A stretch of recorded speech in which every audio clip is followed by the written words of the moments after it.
Bonjour, nous sommes le 10 novembre, vendredi. Donc les marchés ont reculé hier, hein. On entend que le retracement est logique. Alors c'est quoi? C'est une logique fondamentale, c'est une logique technique. Pour moi, c'est vraiment une logique extrêmement technique. On est parti d'un fondamental, c'est vrai, quelque part, avec des ventes sur des valeurs qui avaient beaucoup monté, comme LVMH, Kering, etc. Il y a eu des petites pressions aussi, donc précédemment sur les bancaires. On était sur un arrêt.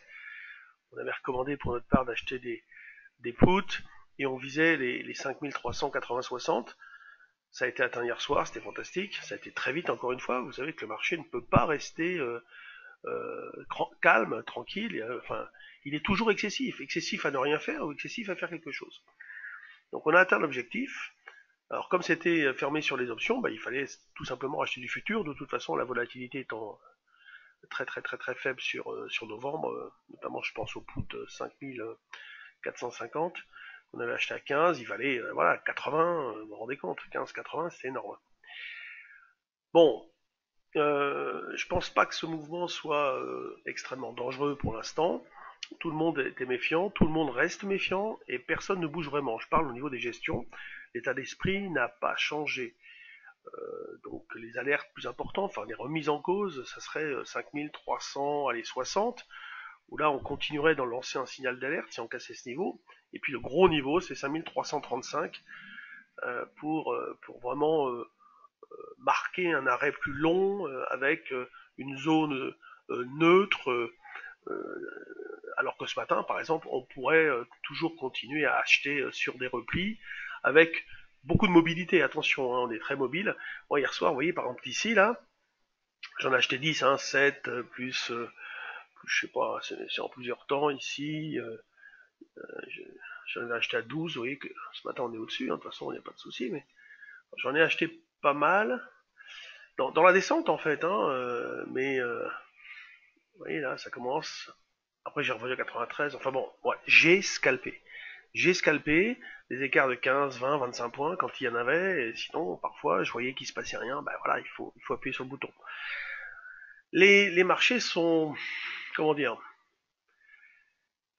c'est pas qu'ils sont hyper vulnérables, hein, je ne pense pas, et ils sont énormément sous l'emprise de l'algo, des flux sur les futurs. C'est ce que je vous avais dit, les gérants même achètent des futurs pour aller vite, et ça évite le choix malheureux d'une action. Mais quand ils vendent aussi, ou qu'ils ressortent, ou que la spéculation se fait prendre à contre-pied, ça va également vite dans l'autre sens. C'est-à-dire que les flux de futurs à la vente, ça va aussi vite qu'à l'achat. Donc, en fait, on a baissé aussi vite qu'on avait monté, même plus vite, hein, c'était un peu plus impressionnant, mais en gros, est-ce que c'est plus impressionnant que la journée de hausse du 26 octobre? Ben non, hein, vous voyez bien que on a fait une amplitude moindre à la baisse que cette journée qui avait été incroyable à la hausse, avec une poursuite le lendemain. Voilà, donc nous, ce qu'on va privilégier, c'est des stratégies d'options. On est en train de passer sur le mois de décembre, voilà, tout simplement. Donc ce matin, moi, j'ai pas de reco forte à vous donner. Simplement de vous dire, je privilégie toujours l'achat. Euh, je fais les écarts. Bon, là, par exemple, partant d'un point bas, sur le niveau de 5415, oui, on peut voir un petit peu, pourquoi pas, pour faire un écart. Moi, hier soir, j'étais placé à 17. Ce matin, on a fait 17. Voilà. 16,5. 16,5. Donc, c'était l'idée d'un achat qu'on avait fait sur un point bas comme 80, comme 92. Sur les actions, encore une fois, vous voyez ici, là, que il n'y a pas non plus la catastrophe. Hein.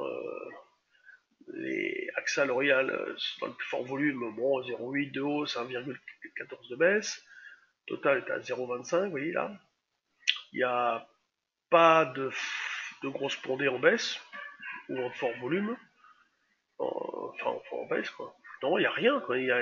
L'Oréal, c'est la plus forte baisse, vous voyez, les extrêmes sont faibles, ont de faibles variations quand même, hein. C'est pas...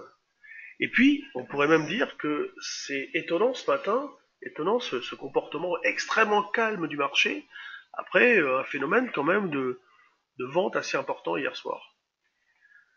Voilà, alors sur l'eurodoll, on a continué de travailler à la vente, là ce matin, on avait plutôt à l'idée de vendre un peu plus haut, faire 60, vers 60.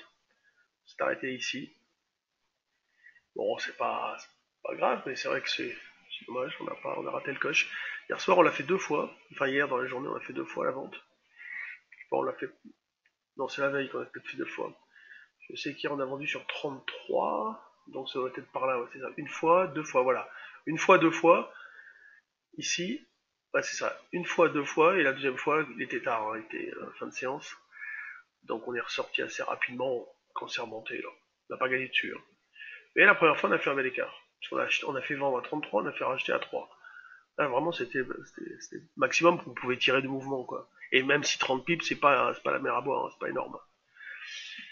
Donc, on est toujours un peu vendeur, mais on voit bien qu'il n'y a pas de volume, enfin, de relais de relais à la baisse. Donc, sur les actions, ben, on a fait une très belle journée, là, sur le Day Trading Live, hein. On a fait, je sais pas, on a filé trois OP, elles ont explosé. Il y en a une qui a explosé derrière, c'est Stentis, parce qu'on l'avait fait acheter, en disant 1,88 dans la journée. On l'avait mis à l'achat dans le trade du jour à 1,77.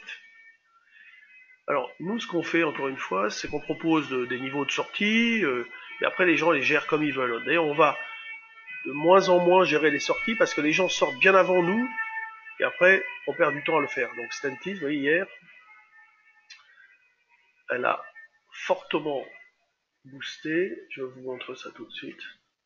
Ici, elle a fortement boosté jusqu'à 2,18. Et on avait chopé un 88 sur un petit retracement dans la journée. Et on a vendu à 2,13 et puis je sais plus combien. Enfin voilà. Encore une fois, même là, hein, c'est des mouvements violents où la spéculation est extrêmement présente. Le DAX, bon, bah, pareil que le CAC, rien à signaler. Pas de, pas de divergence forte, enfin, même plutôt une corrélation assez correcte. L'or bouge pas trop. Le pétrole reste ferme, il est en train de faire un petit triangle, même plutôt ascendant, plutôt pas mal. Et c'est pour ça d'ailleurs que Total reste bien orienté, plus 0,12, pas d'alerte, hein. C'est d'ailleurs parmi les grosses valeurs, une des rares qui n'a pas reculé. Bon, on verra lundi ce qui se passe pour faire peut-être un point plus précis. Là, c'est pas la panique, les marchés sont toujours excessifs, les algos sont présents d'une manière assez forte, même s'ils n'ont pas de quoi se nourrir, vraiment, parce que tout le monde est hyper méfiant. La semaine prochaine, ça sera la semaine de l'échéance, donc toujours des considérations techniques importantes, des volumes liés à des débouclements de position, donc il ne faudra pas être surpris par tout ça. Et puis ce matin, donc, le point fort, c'est le calme incroyable, on va dire presque, hein, par rapport à cet emballement qu'il y a eu hier. Mais emballement qu'il faut relativiser, je le répète. Bonne journée, passez un bon week-end et à lundi.